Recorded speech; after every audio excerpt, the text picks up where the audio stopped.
দেখুন বন্ধুরা, কত কুমড়ো ফুল। এই জায়গায় দেখো, আমার মামা শ্বশুরের মেয়ে আমার ননদ হবে, এই দিয়ে গেছে, ওদের বাড়ি হয়েছিল, আমার দিয়ে গেছে।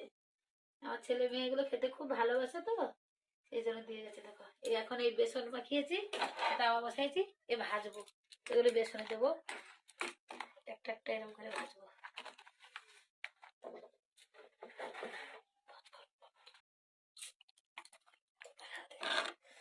এই দেখো,